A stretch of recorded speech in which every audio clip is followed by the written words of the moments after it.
You know, that's what I say. Where was I with my story? All right, we're gonna get back to that. We have Dominick on the phone. Yeah. Hi, Dominick. You're talking to Matt and Jim. How are you? What's up, Dominick? What's up, guys? How's everything? It's going well, man. Now, Matt was just talking about being away and having an incident in like a 5-star hotel where the people thought he was being a little loud and they came over and complained. Wait, hold on. You got to tell them the right story. The people didn't complain. They said, we were at, listen, Dominick, I was at a snooty fucking hotel, and the people didn't come over and complain. It was The staff. the manager lady came over and said, and we weren't cursing. We weren't being over. I mean, if we were a little loud, I don't know, but I mean, I haven't seen the guys in a while. She came over saying that we were a little offensive to some other guest, and if we could she could move us somewhere. Dominick, how would you handle that? What would you say? What would you say? I don't know. I mean, it depends on the situation, really. But if we're not doing anything, I mean, there's no reason to go anywhere. Has your life changed? I guess the point is like, you come up and you're not used to being in these 5-star places. How much has your life changed since you've been fighting now and you're making a real name for yourself? Have you noticed like an upgrade in all the accommodations and the way you're living? Yeah. I mean, there's definitely an upgrade. I mean, with moving up the rankings and getting more money, I mean, things do upgrade. I mean, when I played college football, everything was, 5-star everything as well. So kind of the same thing. So you were kind of used to it. And like, MMA, I'm sure the money is really good. But do you ever look at like NFL contracts and go, fuck, that might have been nice? Yeah, man. For sure. When I see these guys re-sign, I'm like, damn, man, the heck. The only thing is, though, I think money. I think it's more dangerous. I think football is actually more dangerous than MMA because you get, your head is being banged every single play if you're a lineman. I mean, I think you're better off in MMA. What do you think about that? No, I'd agree with you. Yeah, I think MMA is a little safer for sure. You know what? You kind of have control of when you're going to get hit in MMA, kind of. But in football, it's every play. It's every play, and it's also in practice. A lot of people forget, like, a lot of these guys get fucked up because in practice, but when you guys are sparring, you're not doing full-on head contact when you're sparring. Yeah. Well, yeah, especially nowadays, we kind of learn from the past. The way guys used to do it would just kind of beat the crap out of each other. We don't do that as much anymore. And congratulations on the win over Uzdemir. That was an extremely close fight. Yeah, man, thank you. It was tough. How did Very you feel? tough. How did you feel going into the decision? Did you feel you had done enough, or were you a little worried? I did. I mean, but then going to a decision, it's like, shit, man. You don't know what's going to happen. Yeah, I knew I picked it up in the second half of the fight, and I was like, we'll see what happens. But I felt good about it. Yeah, man, I had no problem with you getting that decision. I know some people did, but it was a close enough fight where if it went either way, I don't think anybody could really bitch about it. But I felt that right or wrong, I don't know. What do you think, Dom? No, I agree. I totally agree. I mean, I was like, if I wouldn't have won, I wouldn't have started crying about it. I would have just been like, I need to fix myself, Now, they're saying, like, I believe it was Dominick Cruz saying that it would have served you better almost as a learning experience if the decision went the other way. How are you, like, in other words, it's like, well, if it's not broke, don't fix it type of mentality where, dude, you are undefeated, so who should tell you anything? So what are the thoughts after that fight? That's on me to get better, It's not, winning and losing doesn't determine whether I'm going to get better or not. I mean, I'm going to get better no matter what in between fights. I mean, I was 10-0 when I moved my camp to Colorado. It's not like a loss was going to, change anything. You know what I mean? I already made the change. I was already making changes. So it's not like you lose and you make all these changes. Like every fight, I already, I put my camp under the microscope every single time. So it's not like winning or losing is going to make me change who I am in terms of getting better. Was that your first fight since the move to Colorado or no? Yeah, that was my first fight since going to Colorado. And how does that feel, man? Like it's a whole new team and everything. So yeah, it was a whole new everything. It was interesting. I guess it was more of a team thing as opposed to I have my own camp over here. Everybody kind of caters to me over here.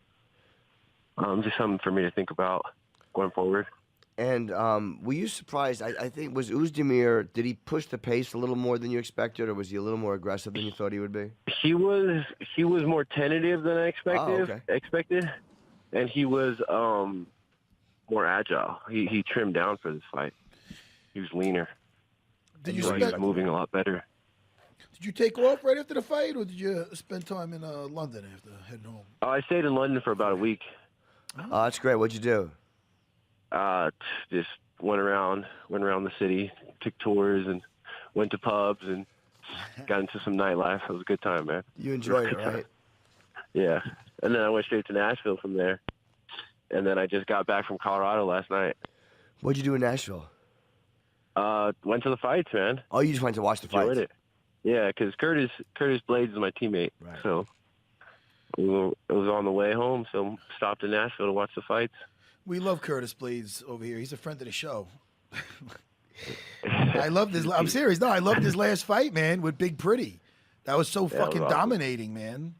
Yeah, it's freaking demoralizing. Right? Big time. So you plan on staying in Colorado moving forward, or are you like, I miss everybody just catering to me back home, or what? I mean, what's the situation with that? I mean, I do want to go back to Colorado, but I think I got to make some tweaks on how it's structured. The training Structure back more home. towards just what I need, not on the team thing. Why did you feel like you were not getting the one-on-one that you needed, or were there certain things you wanted to work on that you felt weren't worked on enough? A bit, yes. What was it? I mean, that's with going with a new camp. I mean, you don't know how it's going to go, And now that I know, I can make those changes going forward. Well, when you were in that fight, that kind of dogfight with Uzdemir, was there anything you thought afterwards that you're like, if I had worked a little bit more on this, that might have been an easier fight? Oh, not necessarily. I mean, I in every fight, something happens differently. It's hard to prepare for it, but I was doing what I wanted to do. I just wasn't pulling the trigger, man. Like, I would freeze them, and I wasn't going. I just wasn't on my flow like I normally am. Sure. Well, that's good. And I'm saying that's good. You recognize that, or you watched it and said, "All right, man, this is where I should have done that. This is where I should have done this," and it's okay to have some of those regrets now because you can learn from it, and you still got the W.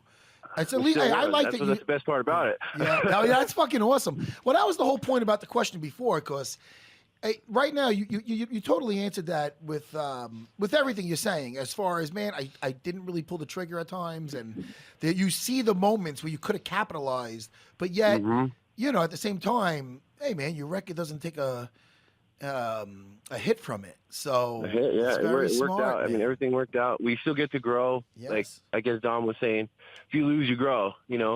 But I win and I grow. So that's fucking all awesome. good. No, that's great. Well, that's credit to you. It's funny with the team thing, because it's what people don't understand. With Dominic, the fighters do, and it's a very, like, as far as the chemistry with whoever's in your corner, it's not just it's the lead up to it, which is is crucial, but even it's the walkout, it's the time before, it's the chemistry that you have with your trainers, cornermen. It's like they're in the foxhole with you. They're there with you, and if something's off, like, you can't not hurt somebody's feelings. Like, that's how I always felt. So it's like I'm always like, listen, man, you have to be selfish, like, when it comes to this game, because it's your ass in there. Yeah, and that's where I kind of opened my eyes up a little bit, because I was being more of like a team guy for this camp, because I was new to the camp, and I feel like kind of, because I've been doing things a certain way my entire career, and I switched it all up. I mean, it wasn't bad. My cardio won me that fight, so being in Denver, was good for me. But as far as myself as a fighter and exactly what I need, I did neglect a few things. What was it that made you move? Well, it was I usually split time in Colorado with my camp. I usually do like the first 2 or 3 weeks in Colorado and then finish it at home. But this time I did the whole time, mainly for like the elevation, and then for partners, having Curtis, having Neil, having Overeem, it was awesome. But I neglected some key fundamental things that I shouldn't have. Now, when you look at the light heavyweight division, obviously Jones it looks like he's fighting Thiago Santos next. Gustafsson is fighting Anthony Smith. They both just fought Jon. Cormier's at heavyweight, so you're the next logical choice. What do you see yourself doing now? Do you wait for a possible championship fight with the winner of Santos Jones, or do you think you have to have one more fight before you actually get a shot at the title? Yeah, that's a tough spot right now. It's a weird position. There's really nobody available right now, and it's kind of messing things up, because I would like at least a main event before a title fight. Sure. All right. Fight 5 before I have to fight for a title for 5. But I mean, it's an interesting situation right now. We're looking at options. But yeah, there's only a couple guys that are even available to fight right now. Yeah, because you look at it, in order for you to do that, you'd have to fight down. You'd have to fight someone below you. I'd have to fight in like June or July. Right. I mean, there's and I'd have to fight down. Who would you want to, deal with, Alir Latifi or Jimmy Manuwa? I mean, there's some good fighters that are only a few spots below you, but that's always a risk to take when you're pretty close to being in line for the title. Yeah, that's the issue right now that we're trying to figure out as a team. But is it worth it for you? I can get a fight going down. I don't know if it's worth it for me. Is what I'm trying to figure out. Because you just said something about you said about not having a main event. I thought that was really honest. That you wanted to have like the pressure of a main event first. Absolutely. So I feel like career-wise as a fighter, I should fight a main event soon. Yeah, I agree. As a businessman, not as much. Have you, you never had to train for a 5-round fight, have you? I have. Oh, you have? But it was before I got in the UFC. Oh, I okay. knocked him out in 30 seconds. Well, you know what? To be ready to go 5 rounds, because Jones he's got at least into the 3rd round and into the 5th and quite a few, and he's got great cardio. And Jones is such a smart fighter. He knows how to take a guy deep if he thinks that somebody hasn't gone that type of distance. So you probably do want to at least train for a 5-round fight first. Yes, absolutely. What do you think it is about Jones? Absolutely. No one's been able to figure him out. I mean, and no matter what you throw at him, he has an answer for it, whether it's to grapple more, to outstrike, to stay away and use that oblique kick. What do you think it is about him that no one can figure out how to beat him? I mean, he's really athletic and he's extremely long. And it's very hard to deal with. Because, I mean, no offense to everybody who came before me, but the light heavyweight division hasn't been the most athletic division in the past. I mean, nowadays, there's a lot better athletes coming into the division. I think Jon's just really, really smart, man. He's been doing it for a long time. Yeah, he is. And he has really good coaches, and his composure is championship composure. He's a champion, That first Gustafsson fight tells you that. Like when Gustafsson I thought was winning that fight, and then I believe it was in rounds 4 and 5, Jon really turned it on, and that's where you really saw. Well, the Gus won round 4, and then Jon just destroyed him in round 5. Yeah, and that's what won him the fight. Well, it's when he showed that championship heart. I mean, he's a GOAT, man, for my division. Yeah, I think you're right. And I mean, up to this point, nobody's figured him out, but that's up to this point, so we'll see. I mean, we'll see. You did mention his name when you were done. You told him, what'd you say? Jon, I'm coming? Or what the fuck, right? I'm coming, man. Coming. I mean, listen. Don't go anywhere. You are you're athletic as F, which is great. And your fight IQ has grown with each fight. You're undefeated. Jimmy, I cannot wait to see what's next for him. I know. Him and Jones, neither one of them has ever lost a fight. Even though Jones has 1 L at disqualification, is not losing a fight. So that would be an interesting matchup. But Jones has to get through Thiago Santos first. Yeah, well, Dominick keeps winning, man. There's no denying you if you just keep doing what you're doing, buddy.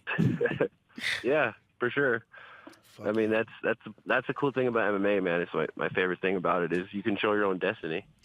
You win, you reap the benefits. You lose. Yeah. And all their sports that's not the case. Hey man, did you check out the fights this weekend? Did you see Barboza versus Gaethje? I did, man. It was Wow. fucking sick, Wow. no? But yo, Wow. how about Gaethje not giving an F? Bro, so he's on Team Elevation now too, and we train and stuff for the fight. And he's a complete, like, he's a gangster, bro. Like, Yeah, he doesn't care about anything that has to do with pain. Like, no, he's legit, man. he's like, bring it on, bro. Bring it on. I'm like, hell yeah, dude. You're my idol. I remember before the fight, like in an interview, he's saying, "Let's test each other. Whose bones are stronger." The fuck? What? The fuck? You know, dude. He says shit like that, and I'm just like, oh my god, bro. Like, you are a savage, bro. Look at you. It's funny. There's people that could say that, but there's guys that say it, and there's guys that just literally just mean it, and they. He doesn't just mean it; he wants it. Yeah. Well, he wants to test his bones. The guy never. Be honest. He never uses his wrestling to take a guy down. It's amazing to me because he's such a high level wrestler. It does make you think. Opposite way. It does make you think about like him versus a Khabib. If he could use that wrestling to keep it up, I mean, how amazing would that be? Yeah, if you can't take him down, then Gaethje's just gonna punish him. He went right for Barboza's legs. Like, it was great watching them go back and forth with leg kicks, and instantly calf kick. Yeah, it's immediately, and it seemed like he. Edson hurt him a couple of times a little later in the round, but it was just incredible. I mean, no one saw a first-round knockout coming. That was just incredible. No. There was going to be a knockout. I didn't think it was going to be in the first round, though. Yeah, no, not at all. That's crazy. All right, well, listen, man, we have to run. We have two other calls. We love watching you fight, though, and that was a very, very close fight, so congratulations on the win. Dominic, congrats, man. Thanks a lot, guys. And we'll talk to you again before your next fight. Yeah, guys. Talk to you soon. All right. Take care. Thank you, Dominic.